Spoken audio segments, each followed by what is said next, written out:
Ground में आप practice करते हैं जी। कोशिश करिए कि 5 साढ़े 5 तक 1600 मीटर में क्या होगा। जो आप जब जाइएगा वहाँ ग्राउंड में तो यहाँ की बदौलत वहाँ एनर्जी ज़्यादा, तो लोग कोशिश करते हैं यदि यहाँ 5.5 में मार रहे हैं तो वहाँ 5 में, यदि 5 में मारते हैं तब तो 50% मार्क मिले मेरिट के लिए, जो कि बहुत फ़ायदेमंद होगा। नमस्कार दोस्तों, एम सिंह फॉर्नेस यूट्यूब चैनल पे आप लोग का स्वागत है। दोस्तों आज का दिन बहुत ही खास है क्योंकि आज हमारे साथ एक खास मेहमान जुड़े हुए हैं। हमारे साथ हैं सत्यनारायण जी। सत्यनारायण जी आपका स्वागत है। वेलकम।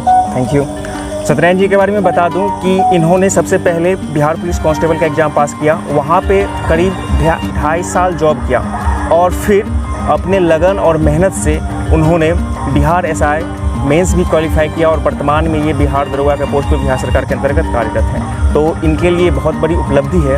आज इनसे हम लोग जानेंगे जो बिहार एसआई मेंस है इस बार जितने कैंडिडेट हैं उनके लिए क्या कहना है, और ख़ासकर जो बिहार कांस्टेबल एग्ज़ाम पास किए हैं उनका फिजिकल, क्योंकि फिजिकल बहुत महत्वपूर्ण है उन लोगों के लिए, क्योंकि फिजिकल पर ही मेरिट बनेगा क्या। और उनके पास मात्र 15 से 20 दिन का समय है। 15 जुलाई से उनका ऑनगोइंग प्रोसेस है।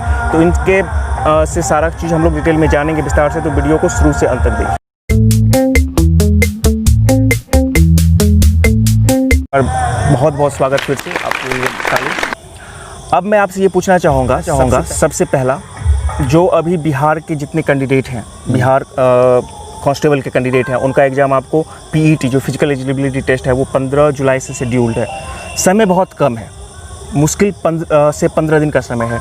तो उनके लिए आप क्या कहना चाहेंगे कि वो इस 15 दिनों में कैसे तैयारी करें? सबसे पहले तो मैं आपको धन्यवाद देना चाहता हूँ, धन्यवाद। और आपके चैनल को सभी जो भी चैनल देखते हैं उनको बोलता हूँ सब्सक्राइब करें, लाइक करें। जी। और देखिए जहाँ तक बात है पीटी की, बिहार पुलिस की पीटी की, तो इस बार पैटर्न चेंज हो गया है। पहले की तरह पैटर्न नहीं है। हम लोग 2015 में ज्वाइन किए थे, तो उस समय जो लिखित पे होता था। अच्छा, उसमें मेरिट लिखित पे ही होता है। मेरिट लिखित पे होता था, तो उसमें सिर्फ पीटी पास करना था। लेकिन इस बार जो है इसमें पीटी में नंबर लाना है। टेस्ट पर ही होगा। हाँ, सारा इसी पे है मेरिट।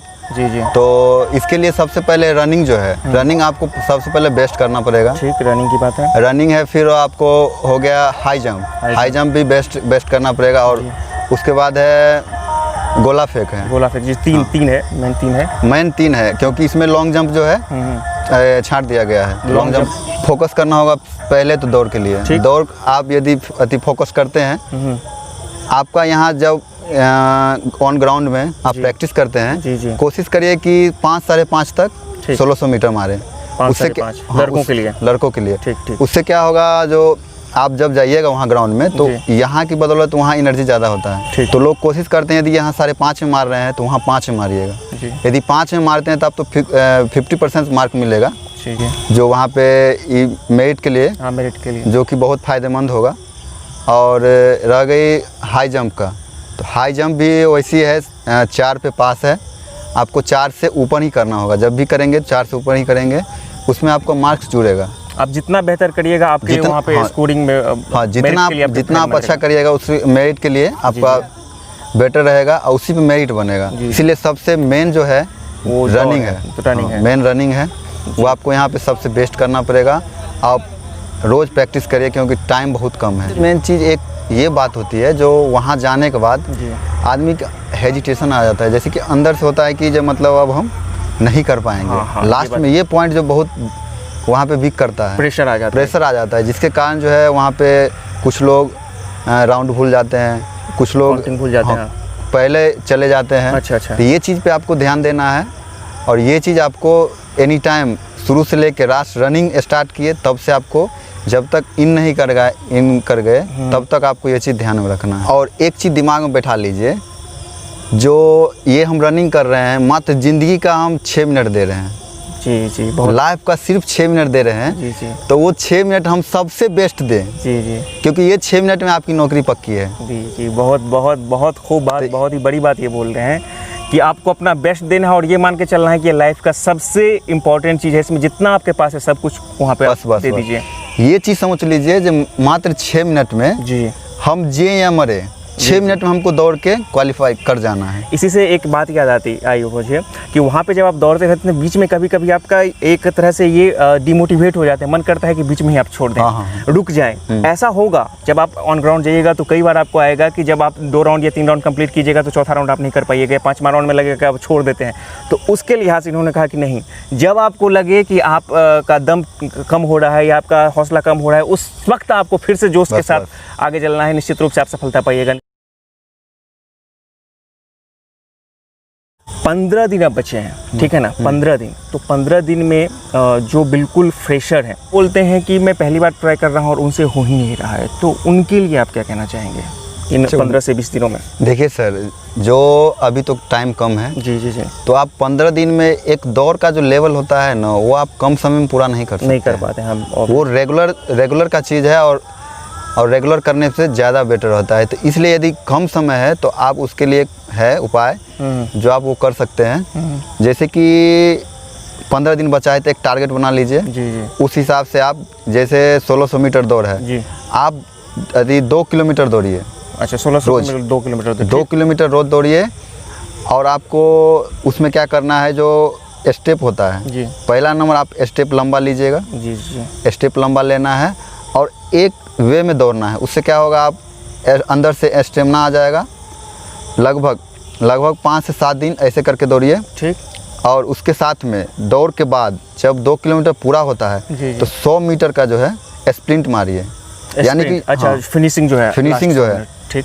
दौड़ खत्म होने के बाद ठीक ठीक, जब आप 2 किलोमीटर पूरे कर दिए तो आप 100 मीटर जो मारिएगा वो आपको बहुत काम देगा कम समय के लिए। अच्छा, यहाँ पे इनका कहना है कि आप 2 किलोमीटर, 1600 मीटर है लेकिन आप पहले 2 किलोमीटर टारगेट लेके चलिए जो फ्रेशर हैं, क्योंकि आपको शॉर्ट टाइम में ये करना है, ठीक है ना। आप जब 2 किलोमीटर कर ले तो उसके बाद आपको 100 मीटर का स्प्रिंट मारना है। हाँ। अक्सर हम लोग क्या करते हैं कि जब दौड़ते रहते हैं तो जब 2 किलोमीटर में या 1600 मीटर का जो टारगेट होता है उसमें 100 मीटर कम होता है, वहाँ से हम स्प्रिंट मानते हैं। यहाँ पे वो नहीं बोल रहे हैं, ये बोल रहे हैं जब आप कंप्लीट कर लेते हैं जो 2 किलोमीटर का टारगेट है उसके बाद आप 100 मीटर का स्प्रिंट अलग से मारिए। थकने के बाद, थकने के बाद, ये बहुत महत्वपूर्ण चीज़ बता रहे हैं कि थकने के बाद आपको 100 मीटर का स्प्रिंट दौड़, यानी कि आपको फास्ट में उसको कंप्लीट करना है। उसको फास्ट में कंप्लीट करना है। ये आपको लंबा स्टेप लेके फास्ट में कंप्लीट करना है। ये आपको कितना बेनिफिशियल रहेगा आगे चलकर? ये आपको जो है, जो स्पीड आपको जो है, स्पीड आपको बढ़ाएगा, ये स्पीड बढ़ा देगा, ठीक। जो आप, जैसे किसी का 6 मिनट लग रहा है, जी जी जी, तो कुछ दिनों के बाद देखिएगा आपको 5:40 लगे, 5:45 लगे, ये आपको टाइम कम कर देगा। जी जी जी। ये और स्टेप, जहाँ स्टेप की बात है, होता क्या है, दौड़ते दौड़ते यदि धीरे धीरे दौड़ रहे हैं तो उसका स्टेप बढ़ा जाता है, यानी कि दौड़ते दौड़ते आपका आदत बन जाएगा जो आप छोटा छोटा स्टेप लीजिएगा। स्टेप छोटा होगा तो ऑब्वियसली आपका समय लगेगा ज़्यादा और आप आउट ऑफ दौड़ हो जाएगा, आउट ऑफ रन हो जाएगा। तो इसलिए स्टेप लंबा रहेगा, तो अब जैसे ही लंबा रहेगा तो आप रनिंग पकड़ लीजिएगा। तो आपके कहने का ये मतलब है कि ये आपको स्टेप लंबा ही रखना है। शुरू में भले ही आप कम दौड़ते हैं लेकिन आपको लंबे स्टेप के साथ ही प्रैक्टिस के साथ आगे बढ़ना है। लंबा स्टेप के साथ प्रैक्टिस करना है आपको। जी, तो उसको स्प्रिंट तो आप एनी टाइम मारिए, जब तक, यदि 15 दिन है ना तो 2 दिन पहले आप छोड़ते हैं, 2 दिन 3 दिन पहले, तो स्प्रिंट आप सब दिन मारिए। और इसमें एक चीज़ ध्यान देना है, स्प्रिंट मारने वक्त जो जमीन समतल होना चाहिए। अच्छा, जमीन होता क्या है, जमीन यदि मान लीजिए गड्ढा है कहीं पे, उसमें पैर पड़ने के बाद हो जाता है, पैर में थोड़ा सा खिंचाव आ जाता है, मांसपेशी खिंचाव आ जाता है। लॉन्ग दौड़िए या शॉर्ट दौड़िए, जो एक कहता है जो मतलब कि सांस पचना चाहिए, सांस पचना, आपका ब्रेथ जो होता है, ब्रेथ बनना चाहिए। अच्छा, इसके लिए दौड़ जो है ना, शुरू से प्रैक्टिस ज़्यादा किया जाता है। जो आप तेज़ से दौड़िएगा तो सांस का प्रॉब्लम नहीं होगा कभी भी दौड़ने में। अच्छा अच्छा। और यदि कम समय में दौड़ते हैं तो होता क्या है, सांस आपका जल्दी जल्दी फूलने लगता है। जी जी जी। तो वो चीज़ आपको ज़्यादा टाइम से दौड़ने में सांस का प्रॉब्लम नहीं होता है। फिजिकल के लिए डाइट प्लान जो होता है ना, बहुत मस्ट है। डाइट प्लान बहुत मस्त। तो इसके लिए आप ये नहीं जो आप मतलब प्रैक्टिस कर रहे हैं, आपका डाइट प्लान आप कम है, अच्छा अच्छा, आप उतना एनर्जी नहीं ले पा रहे हैं डेली में, तो ये चीज़ पे आप ध्यान रखिए। यदि मान लीजिए यदि एनर्जी जितना आपका खर्च होता है उससे कहीं ज़्यादा आप लीजिए, ठीक जी जी, तभी आपका जो है दौड़ बन पाएगा। तो आप शॉर्ट में ये बता दीजिए कि इनके लिए क्या क्या होना चाहिए एनर्जी में, मतलब कि डाइट में कौन कौन सी चीज़ों का ये अधिकतर इस्तेमाल करें बैलेंस, ताकि उनका हो। जैसे 1-2 चीज़ का नाम अपना, जैसे आप सुबह सुबह चना मूंग, ठीक। उसके बाद आप खाने के टाइम दूध लीजिए, ठीक, दूध हॉर्लिक्स लीजिए, ठीक, ये सब अपने डाइट में, यानी प्रोटीन की मात्रा जो है, प्रोटीन की मात्रा आपको ज़्यादा आप होनी डाइट चाहिए, प्लान में ज़्यादा जोड़ होना है। लीजिए। के वक्त अक्सर ये लगता है कि सांस फूलने लगता है, खून निकल जाएगा, बहुत तरह की बातें आती हैं मन में, लेकिन ऐसा कुछ नहीं होता है, कुछ नहीं होता और ये चीज़ मुझसे बेहतर ये बता पाएंगे। और एक चीज़ हमेशा ध्यान रखिए, एक चीज़ हमको याद आया, जो किसी विद्वान ने कहा है कि दौड़ते दौड़ते कभी आज तक कोई मरा नहीं है। सही बात, यही चीज़ मैं आपसे इसीलिए कहना चाहता हूँ, दौड़ते रहना है, कुछ नहीं होगा। दौड़ने से कभी आदमी नहीं यदि मरता आप है। फाइनल में जी, जा रहे हैं तो जब तक जान है तब तक दौड़ते रहना है। जी, याद आप कीजिए। देखिएगा दिमाग में ये ऐसा चीज़ रहेगा, आप जरूर क्वालिफाई करिएगा। बस दिमाग रखिए, मिल्खा सिंह वाला जो लास्ट का मूवी सीन है, एकदम लास्ट को, इस दौर को लास्ट मानिए अपनी ज़िंदगी का और पूरा एकदम झोंक दीजिए अपने आप को, निश्चित रूप से सफलता मिलेगी।